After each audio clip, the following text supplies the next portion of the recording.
오늘 하나님께서 우리에게 주신 말씀은 신명기 18장 15절로부터 20절 말씀입니다. 신명기 18장 15절로부터 20절 말씀, 우리 함께 봉독하겠습니다. 내 하나님 여호와께서 너희 가운데 내 형제 중에서 너를 위하여 나와 같은 선지자 하나를 일으키시리니 너희는 그의 말을 들을지니라. 이것이 곧 내가 총회의 날에 호렙산에서 내 하나님 여호와께 구한 것이라. 곧 내가 말하기를 내가 다시는 내 하나님 여호와의 음성을 듣지 않게 하시고 다시는 이 큰 불을 보지 않게 하소서. 두렵건대 내가 죽을까 하나이다 하매 여호와께서 내게 이르시되 그들의 말이 옳도다. 내가 그들의 형제 중에서 너와 같은 선지자 하나를 그들을 위하여 일으키고 내 말을 그 입에 두리니 내가 그에게 명령하는 것을 그가 무리에게 다 말하리라.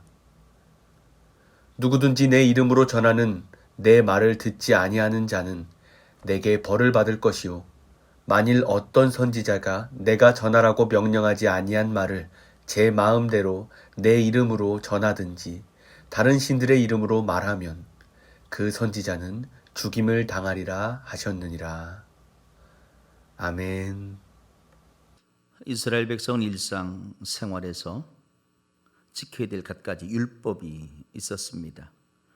율법에는 하나님 선민으로 살아가는 동안 지켜야 될 내용이 또한 들어 있습니다. 하나님이 모세를 선지자로 세우시고 율법을 선민 이스라엘에게 주셨습니다. 이스라엘에게 있어서 율법은 그들의 삶을 제한하고 제약하는 것이 아닌 그들이 구원받은 백성으로 뛰어놀 터였습니다. 그들에게 있어서 율법은 구원받은 백성, 즉 하나님 사람으로 살게 하는 지침서였습니다. 시편 시인은 시편 119편 97절에서 이렇게 말씀하고 있습니다. 내가 주의 법을 어찌 그리 사랑하는지요. 내가 그것을 종일 작은 소리로 읊조리나이다. 조금 더 내려가 103절에서는 주의 말씀의 맛이 내게 어찌 그리 단지요. 내 입의 꿀보다 더 단이이다. 그리고 105절에서는 이렇게 말씀합니다. 주의 말씀은 내 발의 등이요 내 길에 빛이니이다. 이후 하나님은 선지자들을 부르시고 말씀을 예언하게 하십니다. 그리하여 당신의 백성들을 구원의 길로 이끄셨습니다. 그리고 이제 예수님을 통하여 율법 즉 구원을 완성하게 하셨습니다. 계시록 22장 12절과 13절 말씀을 같이 보시겠습니다. 보라 내가 속히 오리니 내가 줄 쌍이 내게 있어 각 사람에게 그가 행한 대로 갚아주리라. 나는 알파와 오메가요 처음과 마지막이요 시작과 마침이라. 예수님 이후 사도들을 세우시고 복음에 관한 말씀을 그 사도들에게 가르치시고 전하게 하셨습니다. 사도들이 가르친 것이 무엇입니까? 바로 예수님이 구원이라는 것입니다. 그 예수님이 바로 율법이었습니다. 마태복음 28장 18절로 20절을 보니까 예수께서 나와 말씀하여 이르시되 하늘과 땅의 모든 권세를 내게 주셨으니 그러므로 너희는 가서 모든 민족을 제자로 삼아 아버지와 아들과 성령의 이름으로 세례를 베풀고 내가 너희에게 분부한 모든 것을 가르쳐 지키게 하라. 볼지어다 내가 세상 끝날까지 너희와 항상 함께 있으리라. 하나님은 아담과 하와 이후에 이 땅의 모든 인생들을 하나님의 만드신 그 목적대로 하나님과 더불어 살게 하시려는 계획을 가지고 계셨어요. 율법 이전의 시대에는 직접 나타나 말씀을 하셨습니다. 모세를 세우시고 모세를 통해서는 또한 율법을 주시며 그 율법을 통해 하나님과 만날 수 있는 길을 허락하셨어요. 이후에는 선지자들을 세우시고 선지자들을 통해서 백성들이 그 길을 갈 수 있도록 만드셨습니다. 예수님도 그러하셨고 예수님 이후 제자들 또한 그러했습니다. 오늘 본문의 말씀을 보십시오. 하나님이 보내신 선지자에게 순종하라 이렇게 명령하고 계십니다. 그리고 참 선지자이신 미시아를 보내실 것을 약속하고 계십니다. 이 예언의 약속은 태초부터 종말까지 진행되어지는 구속사를 완성시킬 예수님을 말합니다. 이 시간 예배하는 저와 여러분은 예수님을 통한 구원을 믿으시기를 축복합니다. 요한복음 14장 6절의 말씀을 보니까 내가 곧 길이요 진리요 생명이니 나로 말미암지 않고는 아버지께로 올 자가 없느니라. 또한 구원은 오직 창조주 되신 하나님을 믿는 믿음으로만 가능함을 믿으시는 여러분이기를 축복합니다. 하나님은 인격적인 분이십니다. 듣기도 하시고 말씀하기도 하세요. 그런데 특별한 경우를 제외하고는 직접 말씀하시는 것이 아니라 부르시고 세우신 선지자들을 통하여 말씀하십니다. 하나님은 거룩한 분이시기 때문에 죄인인 사람이 하나님을 직접 만날 때에 죽을 수 있기 때문이죠. 선지자를 우리는 예언자라고 합니다. 그런데 이 선지자라고 하는 그 뜻은 멀리 보는 사람이라고 하는 그러한 의미를 가지고 있습니다. 기름 부음 받은 사람, 신성한 일을 하는 사람이 선지자였습니다. 옛날에는 이 선지자가 또한 제사장의 역할도 감당을 합니다. 기름 부음이라고 하는 것은 왕의 자리에 오른다든지 제사장의 직에 오르는 사람의 머리에 기름을 붓는 그 예식에서 비롯된 말입니다. 하나님은 모세에게 제사장직에 오를 사람의 머리에 기름을 붓도록 하시고 있습니다. 그리고 이스라엘 백성들 가운데서 선지자를 일으켜 세우실 것을 약속하시고 있습니다.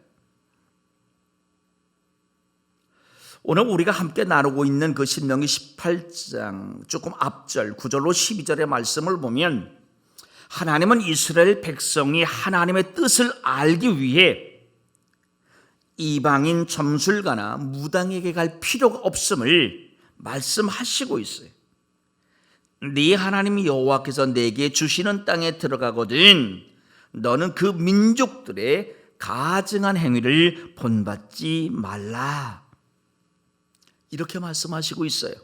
그러면서 12절 하반절에 보십시오. 이렇게 말합니다. 이런 가증한 일로 말미암아 네 하나님 여호와께서 그들을 내 앞에서 쫓아내시느니라.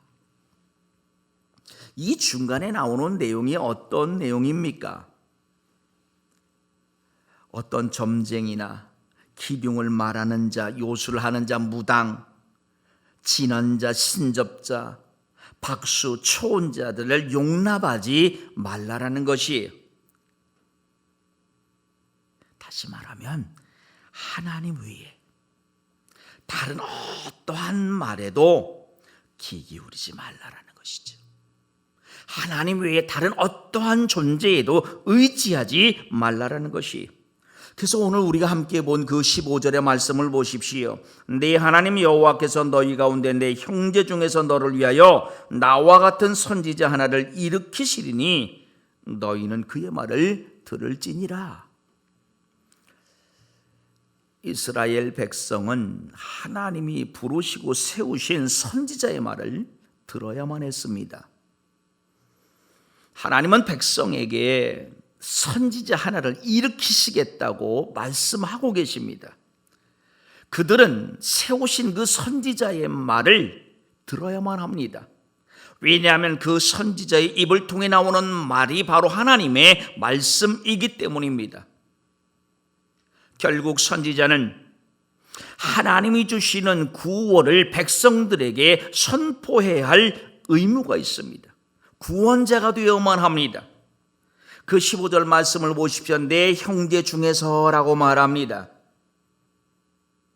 장차 모세와 같이 하나님의 뜻을 백성에게 전달할 선지자가 이스라엘의 그 12지파의 혈통 가운데에서 나올 것이라고 하는 의미입니다.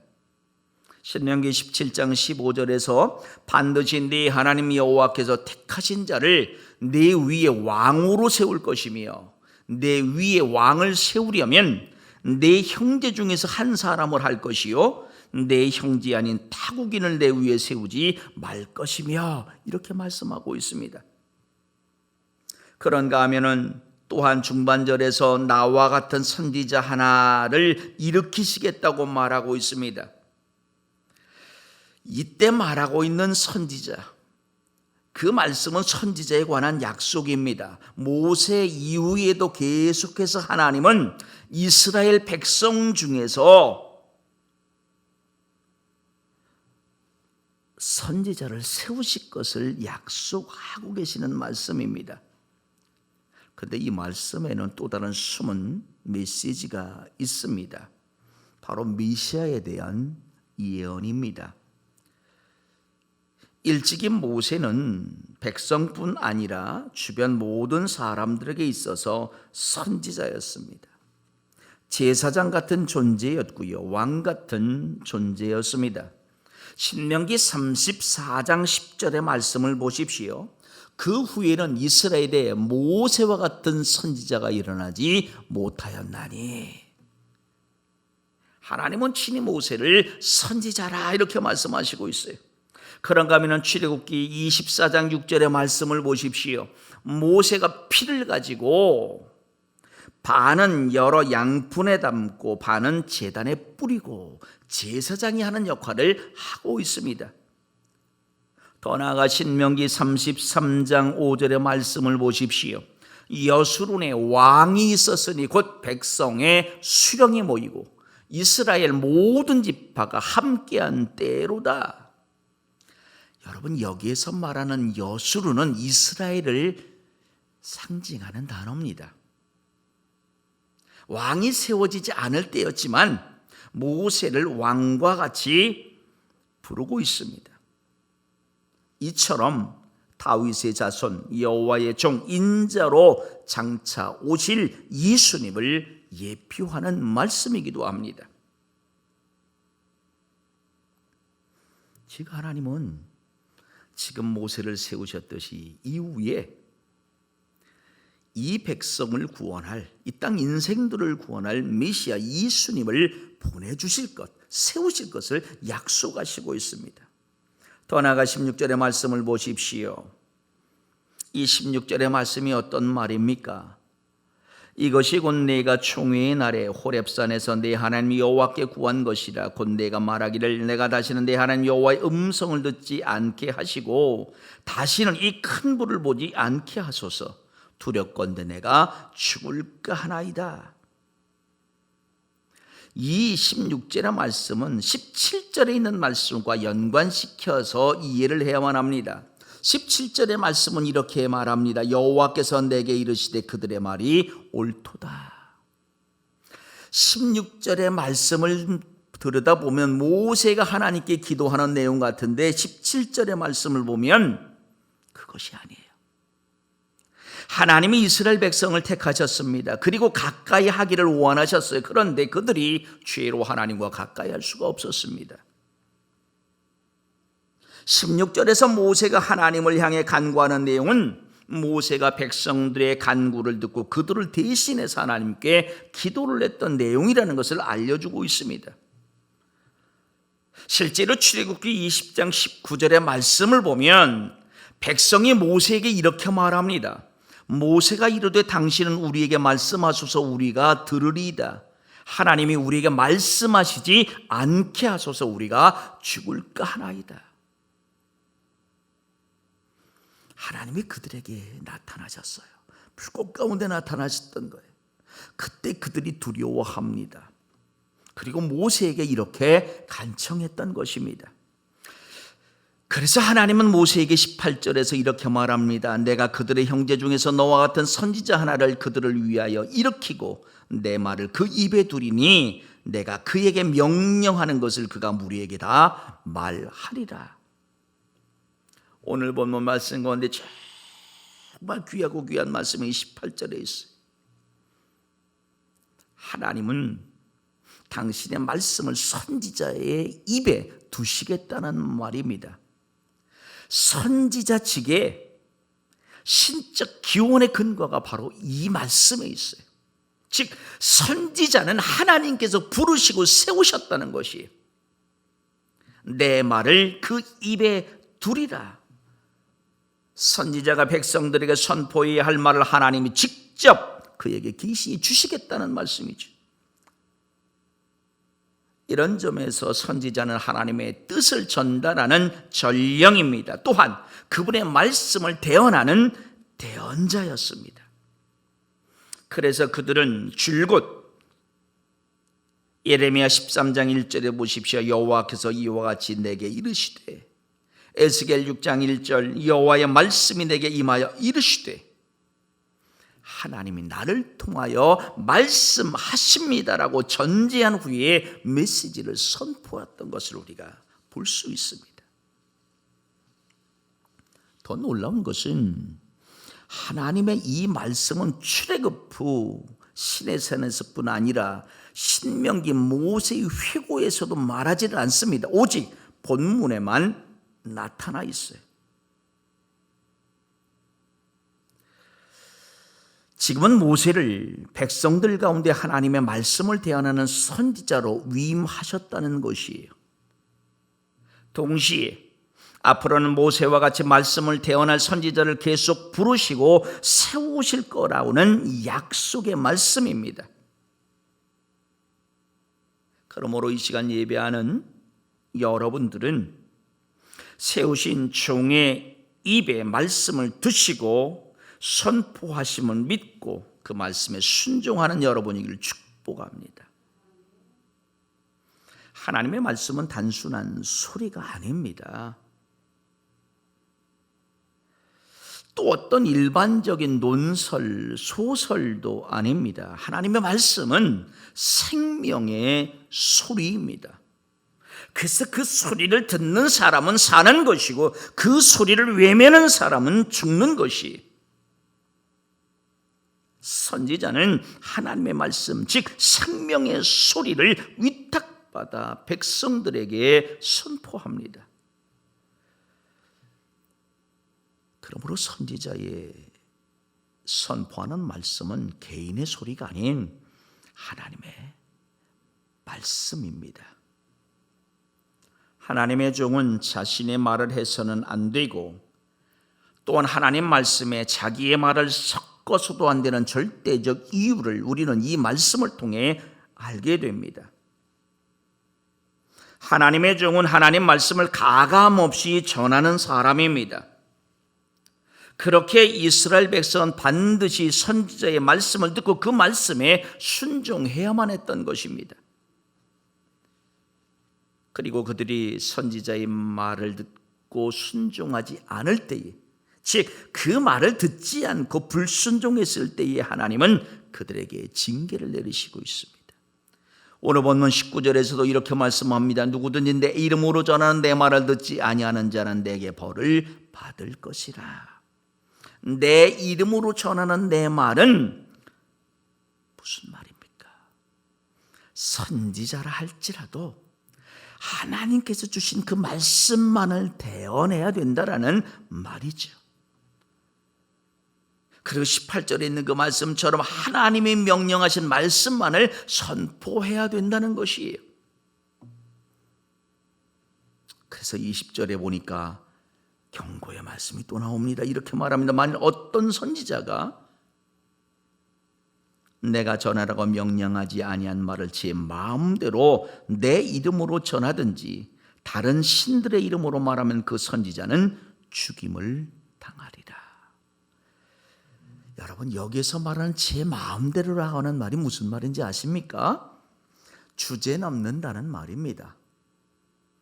내가 선지자야 하고 주제 넘게 하나님이 전하라고 하신 말씀 위의 것을 전하면 안 된다라는 것이에요. 그 다음에 어떤 말은 내 이름으로 전하든지라고 하는 이 말이 뭐예요? 거짓 선지자가 하나님 말씀이 아닌 것을 하나님의 이름을 빌려 전하는 것을 말합니다. 즉 하나님의 이름을 도용하는 것이죠. 사칭하는 것을 말합니다. 여러분 출애굽기 20장 7절의 말씀을 보면 이것이 얼마나 하나님을 망령되게 하는 것인지를 알게 합니다. 너는 네 하나님 여호와의 이름을 망령되게 부르지 말라. 여호와는 그의 이름을 망령되게 부르는 자를 죄 없다 하지 아니하리라. 오늘 강림절 마지막 주일입니다. 성탄절 5일 앞두고 있습니다. 구약의 선지자를 부르신 하나님, 그리고 그 선지자를 통하여 이 땅에 메시아의 약속을 하신 하나님, 이제는 우리에게 오시는 예수님을 통하여 구원의 약속을 이루시고 있습니다. 오늘날도 그렇게 세우신 그 종을 통해 강림절 예수님의 오심을 기다리라 말씀하시고 있습니다. 우리에게 오셨던 예수님, 그 예수님이 이 시간 예배하는 우리 마음에 함께함을 믿는 믿음이기를 축복합니다. 하나님이 분명히 경고하고 계세요. 백성에게는 내게 벌을 받을 것이요 라고 경고하시죠. 또한 주의 종에게는 죽임을 당하리라 이렇게 경고하고 계세요. 어떤 때 백성이 벌을 받습니까? 어떤 때 주의 종이 죽임을 당합니까? 하나님의 말씀에 귀 기울이지 않을 때예요. 세우신 종을 통해 선포하는 하나님의 말씀을 외면할 때예요. 또한 하나님의 말씀이 아닌 자신의 생각을 전할 때, 그가 하나님의 부르시고 세우신 종일지라도 하나님은 그를 치신다고 말씀하시고 있습니다. 그러나 여러분, 하나님 말씀에는요, 징계보다 복이 더 많이 기록되어 있습니다. 할렐루야. 하나님은 사랑이시기 때문에 말씀을 듣고 순종하는 그리스도인에게는 반드시 은혜와 복을 약속하고 계십니다. 그러므로 이 시간 주의 오심을 기다리는 저와 여러분에게 있어서는 하나님의 말씀만을 선포하는 주의 종의 말에 귀 기울이시고 하나님의 말씀만을 대하는 주의 종일 위에 기도하시기를 축복합니다. 그런가 하면은 여러분 자신을 위해서는 선포되어지는 그 말씀에 귀 기울여 듣는 그리스도인이기를 축복합니다. 예수님의 오심을 믿고 기다리는 저와 여러분에게 하나님의 위로하심, 하나님의 평강이 함께하는 한 주간이기를 축복합니다. 기도하겠습니다. 하나님, 선지자를 부르시고 세우시고 그를 통해 하나님의 말씀을 선포하심을 믿습니다. 이 시간도 세우신 종을 통하여 말씀을 선포하시고 그 말씀을 듣게 하심을 감사드립니다. 오직 하나님 말씀만을 대언하는 주의 종이게 하시옵소서.